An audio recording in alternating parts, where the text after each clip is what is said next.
Assalamualaikum. This is Simra Khan. Today's topic is chemical bonding. Actually, this is part 2 of chemical bonding, in which we study the types of bond. So let's move on to the main topic, which is type of bond. There are three types of bond, which is ionic or electrovalent bond, coordinate bond, and then the covalent bond. So first is the ionic or electrovalent bond. So let's read the definition. Ionic bond type of linkage formed from the electrostatic attraction between oppositely charged ions in a chemical compound. Ionic bond type की जो linkage होती हैं वो कैसे बनती हैं? वो electrostatic attraction generate होती है दो अपोजिटली चार्ज आयंस के दरमियान, जिसकी वजह से हमारे पास एक केमिकल कंपाउंड बनता है। अभी इसमें क्या वर्ड यूज़ हो रहा है? इलेक्ट्रोस्टैटिक अट्रैक्शन और oppositely charge ion. Oppositely charge ions आपको आइडिया मिल गया होगा, मीन्स के चार्ज होते हैं आयंस के ऊपर, या तो पॉजिटिव होगा या नेगेटिव होगा, जिसकी वजह से अट्रैक्शन क्रिएट होती है, जिसको हम इलेक्ट्रोस्टैटिक फोर्स ऑफ अट्रैक्शन कहते हैं। अब ये क्या होती है? Electrostatic forces are attractive or repulsive forces between particles that are caused by the electric charges. Electrostatic forces जो होती हैं वो या तो अट्रैक्टिव फोर्सेस होती हैं या रिपल्सिव फोर्सेस होती हैं, जो कि किससे क्रिएट हुई भी होती हैं? इलेक्ट्रिक चार्जेस क्रिएट करते हैं जिन फोर्सेस को, वो उन्हें हम इलेक्ट्रोस्टैटिक फोर्सेस करते हैं। अब इनकी वजह से जो रिपल्जन होती है या अट्रैक्शन होती है, उसकी वजह से बॉन्ड बनते हैं। अब इसके हम यहाँ पे बॉन्ड की बात कर रहे हैं, तो ऑब्वियसली यहाँ पे अट्रैक्टिव फोर्सेस यूज़ होंगी, क्योंकि अट्रैक्शन होगी तो बॉन्ड बनेगा, रिपल्जन होगी तो बॉन्ड नहीं बनेगा, बॉन्ड टूटेगा। इसलिए यहाँ पे हम attractive electrostatic force of attraction की बात करेंगे। ठीक है, अब सेकंड पॉइंट क्या है इसका? This force is also called the Coulomb force और Coulomb interaction and is so name for French physicist Charles Augustin de Coulomb, who describe the forces in 1785। अच्छा, ये फोर्सेस कहलाती हैं कूलम फोर्स या Coulomb interaction. क्यों कहलाती हैं? क्योंकि इनको एक French physicist Charles Augustin de Coulomb ने डिस्क्राइब किया था या डिस्कवर किया था। अच्छा, इसको डिस्क्राइब किया गया, इन फोर्सेस को डिस्क्राइब किया गया था 1785 में। नेक्स्ट स्लाइड पे चलते हैं। अच्छा, इसकी हमें सब अच्छे तरीके से हमें आयनिक बॉन्ड एग्जाम्पल के थ्रू समझ में आएगा, जिसको हम कहते हैं, अब यहाँ पे हम एग्जाम्पल ले रहे हैं सोडियम क्लोराइड की, NaCl। अच्छा, यहाँ क्या हो रहा है? Here the sodium atom 281 transfer its excess electron to chlorine atom 287 and thus both attain a stable inert gas type electron configuration. अब यहाँ पे सोडियम एटम की कॉन्फिगरेशन क्या है? फर्स्ट ऑर्बिट में 2 इलेक्ट्रॉन, सेकेंड में 8 इलेक्ट्रॉन, एंड इसका जो आउटर मोस्ट ऑर्बिट में इसमें 1 इलेक्ट्रॉन है। मीन्स इसके पास एक एक्सेस इलेक्ट्रॉन है, मीन्स के इसकी जो स्टेबिलिटी ये अभी अनस्टेबल है। जब ये अपना इलेक्ट्रॉन एक लूज़ कर देगा तो इसके आउटर मोस्ट में क्या रह जाएगा? कितने इलेक्ट्रॉन रह जाएंगे? 8, जो कि स्टेबल कॉन्फिगरेशन होती है। और दूसरी तरफ क्लोरीन एटम है, अब उसके आउटर मोस्ट ऑर्बिट में 7 इलेक्ट्रॉन है, जो कि जिसकी वजह से ये अनस्टेबल है। अब इसको कितने की ज़रूरत है? 1 इलेक्ट्रॉन की ज़रूरत है। जब वो 1 इलेक्ट्रॉन अपने पास एक्सेप्ट कर लेगा, तो जिसकी वजह से क्या होगा? इसकी आउटर मोस्ट ऑर्बिट में 8 इलेक्ट्रॉन्स हो जाएंगे, जिसकी वजह से ये स्टेबल कॉन्फिगरेशन अटेंड कर लेगा। अब यहाँ पे इनर्ट गैस टाइप क्यों कह रहे हैं? क्योंकि इनर्ट गैसेस के जो आउटर मोस्ट ऑर्बिट होते हैं वो ऑलरेडी स्टेबल होते हैं। मीन्स उनके ऑर्बिट में या तो 2 इलेक्ट्रॉन होते हैं या 8 इलेक्ट्रॉन होते हैं, मोस्टली 8 इलेक्ट्रॉन्स होते हैं। ठीक है, तो इस वजह से जब वो स्टेबिलिटी अटेंड कर लेंगे दोनों एटम्स, तो ये इनकी कॉन्फ़िगरेशन इनर्ट गैस टाइप हो जाएगी। तो sodium acquires the electron configuration of neon. तो जब सोडियम के पास अपना इलेक्ट्रॉन लूज़ कर देगा, तो उसके आउटर मोस्ट ऑर्बिट में कितने रह जाएंगे इलेक्ट्रॉन? 8 इलेक्ट्रॉन रह जाएंगे। तो जिसकी कॉन्फ़िगरेशन और इसकी कॉन्फ़िगरेशन सेम एग्जैक्टली हो जाएगी 2 8, जो कि नियॉन की कॉन्फ़िगरेशन है। और क्योंकि ये अपना एक इलेक्ट्रॉन लूज़ कर रहा है, क्योंकि इलेक्ट्रॉन नेगेटिव चार्ज होता है और एक नेगेटिव चार्ज लूज़ हो रहा है, तो जिसकी वजह से सोडियम के ऊपर पॉजिटिव चार्ज आ जाएगा।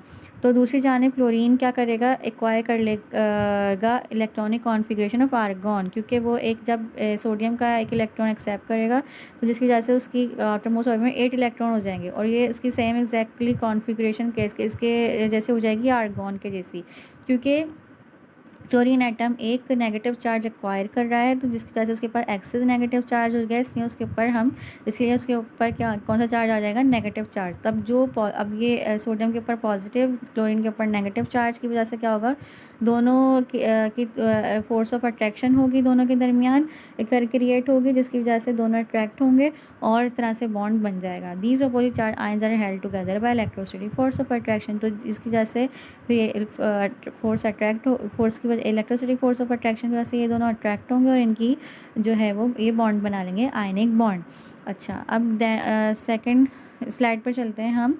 अच्छा, इसमें पिक्टोरियल के ज़रिए ज़्यादा हमें इससे अच्छे तरीके से समझ आएगा कि सोडियम के पास की जो वैलेंस में जो रेड कलर का दिखा रहे हैं, ये इसका वैलेंस इलेक्ट्रॉन है, इसके पास एक एक्सेस इलेक्ट्रॉन है। क्लोरीन के पास एक इलेक्ट्रॉन की कमी है क्योंकि इसके आउटर मोस्ट में 7 है। तो जब ये इसका इलेक्ट्रॉन ले लेगा अपने पास तो क्या होगा, नेगेटिव चार्ज सोडियम के पास एक नेगेटिव चार्ज चला गया तो इसके पॉजिटिव चार्ज आ गया, क्योंकि क्लोरीन ने एक नेगेटिव चार्ज की एक्सेस हो गई तो फिर इसके पास नेगेटिव चार्ज आ गया। इसकी वजह से ये केमिकल कंपाउंड बन गया क्या, सोडियम क्लोराइड। अच्छा, अब इसकी प्रॉपर्टीज़ क्या हैं। Commonly found in inorganic compound, ज़्यादातर आयनिक बॉन्ड जो बनाते हैं जब बनते हैं तो ये इनऑर्गेनिक कंपाउंड्स के दरमियान बनता है। नॉन वॉलेटाइल होते हैं ये वाटर सॉलेबल होते हैं, हाई मेल्टिंग पॉइंट होता है इनका, और इनके जो ये एक्वा सोल्यूशन जो है वो कंडक्ट करता है, इनकी इलेक्ट्रिक करंट कंडक्ट करता है। और ये तो हमें पता है कि सोडियम क्लोराइड एक गुड कंडक्टर है, सोडियम क्लोराइड का सोल्यूशन गुड कंडक्टर है इलेक्ट्रिक करंट का, ये तो सबको पता है।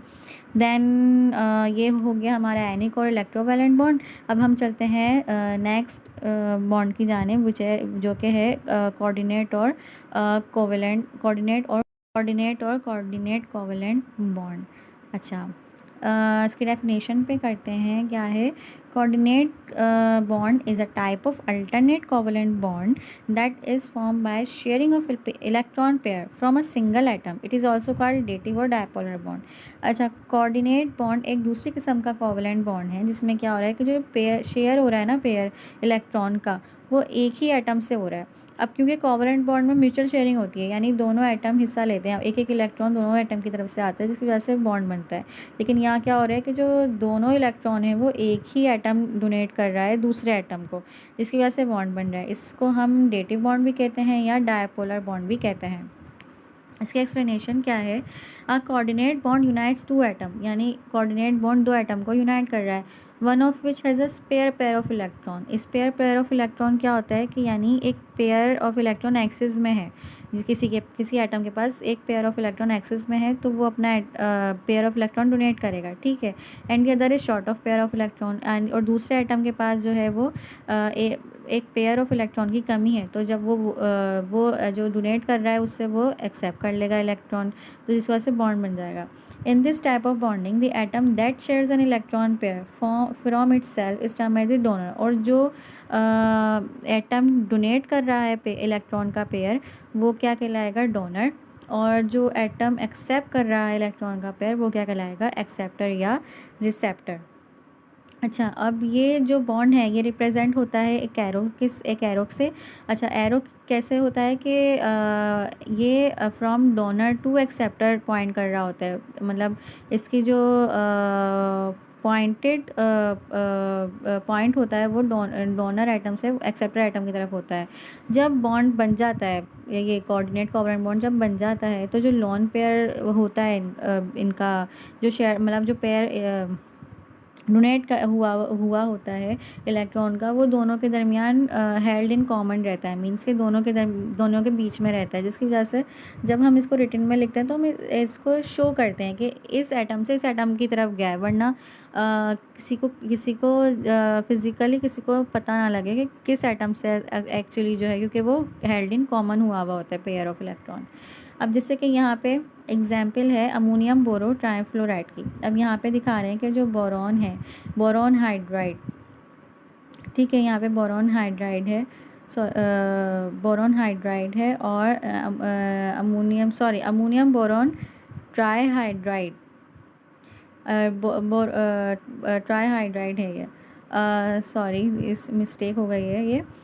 तो खैर जो है क्या है ये बोरॉन हाइड्राइड, बोरॉन के पास जो है ऑलरेडी 3 हाइड्रोजन है। अब बोरॉन की इलेक्ट्रॉनिक कॉन्फ़िगरेशन क्या होती है कि इसका एटॉमिक नंबर है 5, इसका एटॉमिक नंबर है 5। तो इसकी इलेक्ट्रॉनिक कॉन्फ़िगरेशन ऐसे होती है कि इसके फर्स्ट ऑर्बिट में 2 इलेक्ट्रॉन्स होते हैं, सेकंड में इसके 3 इलेक्ट्रॉन्स होते हैं। अब 3 इलेक्ट्रॉन होते हैं तो हाइड्रोजन अपने एक एक इलेक्ट्रॉन ले लेता है, तीनों से बॉन्डिंग बना लेता है, ठीक है। अब इसके पास कितने हो गए, बोरॉन की इलेक्ट्रॉनिक कॉन्फ़िगरेशन में कितने आ गए, हाइड्रोजन के इलेक्ट्रॉन्स हमें 1 2 3 4 5 6।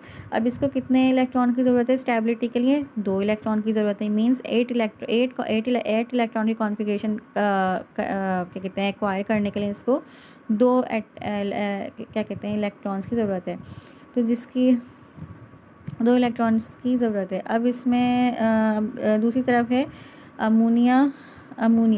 अब इसमें अमोनिया के पास अब इसमें नाइट्रोजन है, नाइट्रोजन की इसका नाइट्रोजन का एटॉमिक नंबर 7 होता है, और 7 इसकी तो इलेक्ट्रॉनिक कॉन्फ़िगरेशन क्या होगी, नाइट्रोजन की 2 इसके फर्स्ट ऑर्बिट में 2 इलेक्ट्रॉन्स होते हैं, सेकंड में इसके होते हैं 5 इलेक्ट्रॉन्स होते हैं, जिसकी वजह से जो 3 इलेक्ट्रॉन्स हैं वो तो क्या करते हैं बॉन्ड बना लेते हैं हाइड्रोजन के साथ। तो बाकी कितने बचे इसके पास, 2 इलेक्ट्रॉन्स बचे, 2 इलेक्ट्रॉन्स शेयर्ड पेयर के बचे अब इसके पास। अब इसके पास 2 इलेक्ट्रॉन की एक्सिस है, शेयर्ड है, 2 इलेक्ट्रॉन इसके पास हैं, और दूसरा बोरॉन को ज़रूरत है 2 इलेक्ट्रॉन्स की, जिसकी वजह से क्या होता है कि नाइट्रोजन जो है वो अपने जो 2 इलेक्ट्रॉन जो एक्स्ट्रा बचे हैं वो बोरॉन को के पास डोनेट करता है, जिसकी वजह से क्या होता है कि बोरॉन को स्टेबिलिटी हो जाती है। अब आप यहाँ सोच रहे होंगे कि इसकी तो नाइट्रोजन, मैं हमेशा बात करती हूँ कि स्टेबिलिटी एक्वायर करना है इलेक्ट्रॉनिक कॉन्फ़िगरेशन, ये स्टेबिलिटी जब आएगी जब आउटर मोस्ट में 2 या 8 इलेक्ट्रॉन्स होंगे, मैं हमेशा ये बात करती हूँ। अब यहाँ आप कह रहे होंगे कि इसकी तो स्टेबिलिटी पे फ़र्क पड़ रहा है नाइट्रोजन की, क्योंकि इसके पास जब ये डोनेट कर रहा है तो उसके पास क्या है 6 इलेक्ट्रॉन बच रहे हैं। लेकिन यहाँ पे क्या हो रहा है कि जब कोऑर्डिनेट बॉन्ड में जब शेयर्ड हो जाता है ना इलेक्ट्रॉन का पेयर, तो वो हेल्ड इन कॉमन रहता है, दोनों एटम के दरमियान रहता है, जिसकी वजह से बोरॉन की भी बोरॉन भी स्टेबिलिटी एक्वायर कर लेगा, और नाइट्रोजन की भी वही स्टेबिलिटी रहेगी। मीन्स कि उसके इलेक्ट्रॉन कॉन्फ़िगरेशन में भी 8 इलेक्ट्रॉन्स काउंट होंगे, और बोरॉन के इलेक्ट्रॉन कॉन्फ़िगरेशन में भी 8 इलेक्ट्रॉन्स काउंट होंगे। इस तरह से ये कंपाउंड बन जाएगा स्टेबिलिटी की, इस तरह से दोनों कंपाउंड स्टेबिलिटी हासिल करेंगे, और एक हमारे पास आएगा अमोनियम बोरॉन ट्राई हाइड्राइड। सही है। अब हम इसकी प्रॉपर्टीज़ देख लेते हैं। क्या है कि coordinate covalent bonds are usually formed in reactions that involve 2 non metal such as hydrogen atom, और during bond formation between metals ions and ligands. Coordinate covalent bond जो है वो ज़्यादातर नॉन मेटल्स के दरमियान बनता है, जैसे कि हाइड्रोजन एटम, या फिर मेटल्स आयन और लाइगेंड्स के दरमियान बनते हैं। ये एक अलग कहानी है, ये आगे की ऑर्गेनिक केमिस्ट्री में आपको पता लगेगी। तो बस यहाँ इसकी प्रॉपर्टीज़ में ये बस इतना आप जान लें इस वक्त कि bond formation between metals ion and ligands के दरमियान जो बॉन्ड फॉर्मेशन होती है उनके दरमियान या तो कोऑर्डिनेट कोवलेंट बॉन्ड यूज़ होता है, या फिर नॉन मेटल्स के दरमियान। अच्छा, getting a good understanding of coordinate covalent bond can help in properly design complex organic molecules. ये जो हमने ऊपर बात की है मेटल्स आयन लाइगेंड्स, ये एक कॉम्प्लेक्स ऑर्गेनिक मॉलिक्यूल्स की बात हो रही है यहाँ पे। तो जहाँ सेकंड पॉइंट में यही बताया गया है कि जो कोवलेंट बॉन्ड है, अगर हम इनके गुड अंडरस्टैंडिंग हो जाए कि किस तरह से कोवलेंट बॉन्ड बन रहे, तो हम इससे जो है वो कॉम्प्लेक्स मॉलिक्यूल्स या कॉम्प्लेक्स केमिकल बॉन्ड्स या कॉम्प्लेक्स कंपाउंड्स हम बना सकते हैं। सो ये था all about today. Thank you for your listening, and if you have any query, so let me know in the comment section, and please subscribe and like my videos and channel, and do not forget to press the bell icon. Stay tuned for the next video. I hope you all understand very well. Thank you.